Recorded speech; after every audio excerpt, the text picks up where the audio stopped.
Hi there, sorry for the long break. I had so much school that I have not been able to play Hogwarts Legacy, much less upload a video on reviewing it. But finally, here we are. And yeah, I just wanted to put out a little review for you guys, only about a month late, but it is what it is. I wanted to start with what this game does well. And to be perfectly honest, this is the best Harry Potter game that's ever been made, and it's very possible that it's the best Hogwarts based video game we'll ever get. There's so much charm and attention to detail that is miraculous. I've been watching this one TikToker who he will go around to different parts of the castle and have like a text to speech of the actual book, and then you can see the details from the books actually put into the game, and it's really quite impressive. And that follows just throughout the game. It's just really close attention to detail, which is very impressive. There's wonderful characters, and it of these characters, they're much more inclusive than the book. Thank goodness. A lot of diversity in the cast, and a lot of them I genuinely cared about, and their quests were cool and fun, and I got to spend more time with the characters that I actually cared about, which was really nice. And some of those quests were really cool, and they took you to Eggers Hogwarts, where I personally always wanted to go to as a kid, so that kind of just like checked off a box. I was like, okay, this is nostalgia to the max. It was really cool, some of these. Going to class was surprisingly fun because in essence you know what was going to happen. Like, you know, if you go to potions class, you're going to make potions, right? But you still got a cool interaction with some character within the lesson that kept it new and interesting, which I really enjoyed. The customization felt pretty good. I would have liked an option to just set a default outfit, because personally I like to keep my character very much in uniform just because I liked fitting in. So every single time I put on a new piece of gear, I would have to change it to one of the school robes, which got a little bit annoying, but it wasn't too bad. I just would have preferred if there was, something so I could cosmetically look the same even when I'm getting a bunch of gear and leveling up and stuff. The combat was pretty cool, and it has kind of as much depth as you want it to. Like, there are some enemies where, like the trolls, if you they who do their big downswing, and you like Levioso, their club, you can like make them hit their own head, or you could just button spam like I tend to do, and you'll get through. It kind of has as much depth as you want to put into it, as much effort as you want to put into the spell casting system. It'll give back to you and make more engaging for you, which I think is really cool. And I'm kind of astonished that they were able to pull that off, that kind of depth, but is really impressive. And developing a spell set that worked was a very interesting idea, that you'd have like your signature spells that you go to, and also allowed you a lot of flexibility in terms of if you knew you're going against spiders, you wanted packing flame spells and stuff. The broom and mount flight, it was a little odd and took a little bit for me to get used to. But it's just so damn beautiful that it just gets a pass. It's so beautiful that any problem I have with it, I can just ignore. It's fine. It's just beautiful enough, it gets a pass. And being able to customize the room of requirement was a really good touch that I did not think was going to be into the game until they, of course, showed it in so many trailers. But having a little space you can call your own and keep your beasts and do all your herbology and your potions was really cool. And I'm a sucker for customizing stuff. I've already spent hours upon hours just changing it up a little bit. Even when I first got in, I think when I first unlocked the room requirement, I spent 2 hours on just that alone, and there wasn't even the second room yet. So, the second or third. So yeah. I did enjoy customization a lot. And now I want to move on to the bad stuff that I did not enjoy as much in this game. First and foremost, one of the things that I ran into the most, certainly, was the fast travel system. It is beyond trash. Oh my god. Whoever developed this, like, come on. It's just so bad. It's so bad. Because, like, when you set a waypoint, you would think that maybe, like, highlight the newest Flu Powder Network thing. Because there's a bunch of stairs and stuff, so I kept being like, oh, I'm going to, let's say, potions class. I'm going to potions.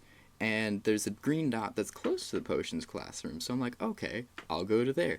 And then that's 3 floors above you, and you have to go all the way down these stairs. That, of course, none of them work like normal stairs. You have to go to other sides and come back and then go, and then, so it would take so long to just get to the one. And there is one that's right next to the classroom, but it doesn't look like it. It just, if they just, wherever you set your waypoint, it showed you the nearest flue powder spot, would have been magnificent.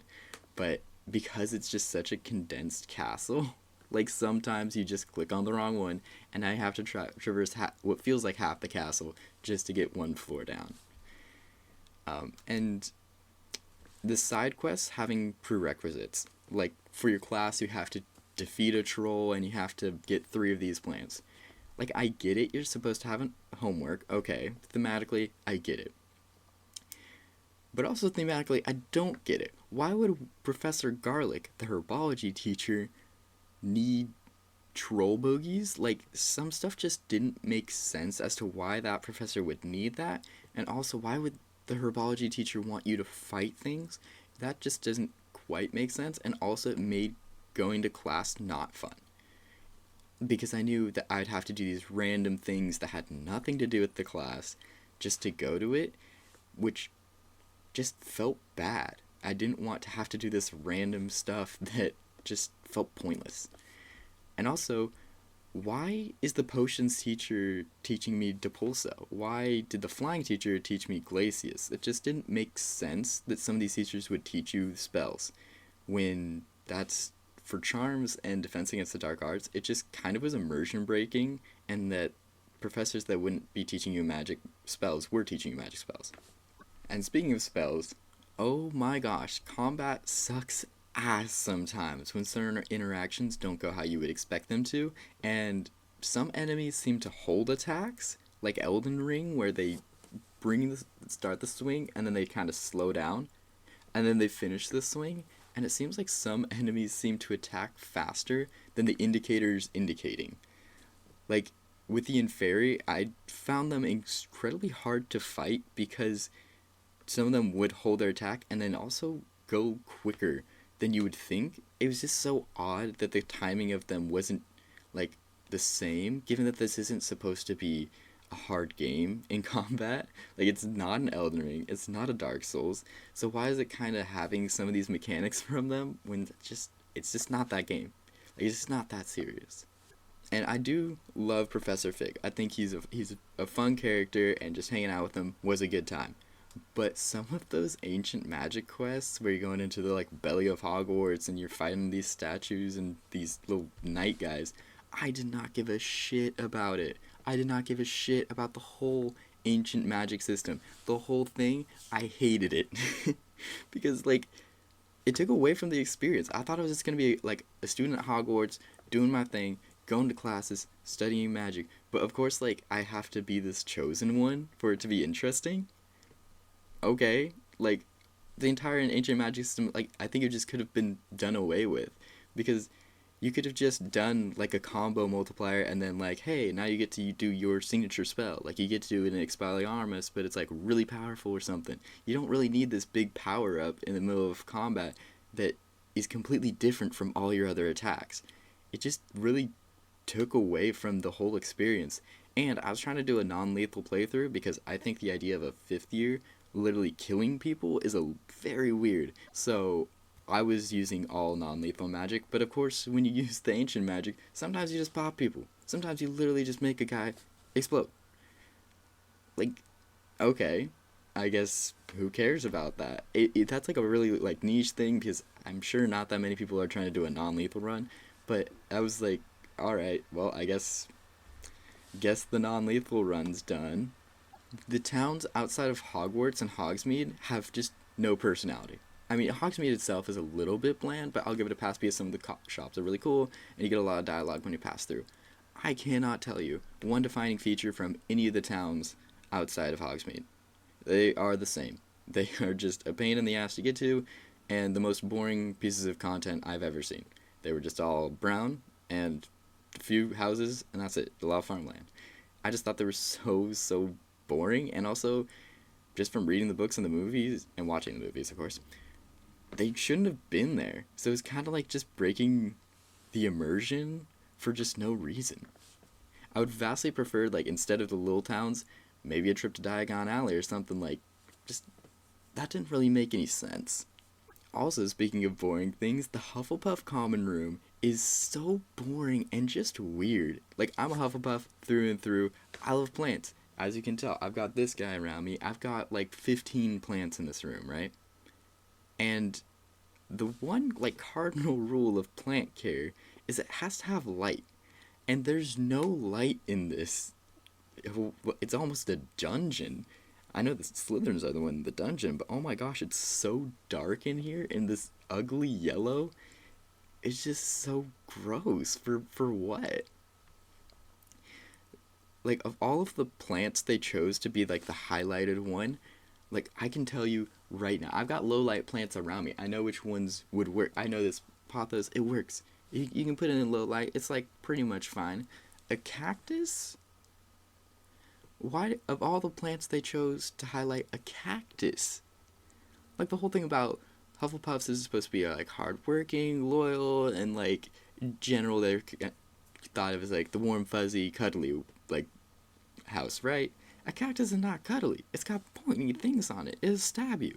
That just doesn't make any sense. It was just weird, and I think of the common rooms, it's extremely boring, and I would have loved something much more airy and nice than the kind of Hobbit hole, like the Forgotten Hobbit hole experience I got. The puzzles in this game, I did not enjoy. I I like puzzles. I enjoy the mental challenge, but so many times they would build up the logic of how the puzzles are working in a level, which makes sense. That's how you're supposed to do it. You show the mechanic in an easy puzzle, and then the next one you build upon that mechanic, and then in the next one you build upon that mechanic. That's just normal game dev stuff, normal game stuff. And yet in this game, all the time it'd be like something's missing, but not in the puzzly way. It's something's missing in that they made a choice that doesn't make sense. Like, I know when I was doing one of the uh, like one of the witch dungeons, and there's all the moths, and you have to do the moth thing, and you like guide the moths with your lumos to the thing, to the like spinner guy, make the guy spin, and then you find the next moth and everything. I kept trying to speed run getting the moth from the spinner thing to the second floor, and you just couldn't do it. It just doesn't work because I didn't realize that for some reason one of the moths that you need is directly next to the door when just there'd be no reason for it. Like, it's a really niche thing, but just that doesn't make any it didn't make any sense given the skills that they were building up to just have something right next to the goal. So you couldn't finish it unless you were already finished with it. It was just very odd to me, and I see that a lot throughout the game, that these puzzles don't quite make sense sometimes. Also, fuck spiders. Just I hate them whenever any game has them, pretty much, because they tend to be just the most annoying enemy possible, and this game's no exception. So for the overall rating, based upon that, I give this game a 7 out of 10. I think if you like just a purely objective gameplay standpoint, I think it's a 7 out of 10. It does have a lot of fun, a lot of charm. I did enjoy just exploring Hogwarts. I really did. Um, but it definitely has some annoying things and a lot of things that take away from the main progression of the story. Like, I just want to, if I could not do the ancient magic stuff, I would. I would just avoid it because I didn't care about it. I didn't care about the story really. I kind of thought it was boring, but I did really enjoy some of the other quests, and I enjoyed like the bigger things. Just some of the storylines I didn't give a shit about, and I had to keep doing them. But like I said, there's a lot of fun stuff to this game as well. I think it's a 7 out of 10 as purely objective game standpoint. If you're a Harry Potter fan and you really, really, really like Harry Potter, you're going to love this game. Simple as that. If you're not a Harry Potter fan, it's good. It's not great. It's good. But it's not game of the year. Certainly not game of the year. Certainly not the 9 out of 10 IGN gave it. Yikes.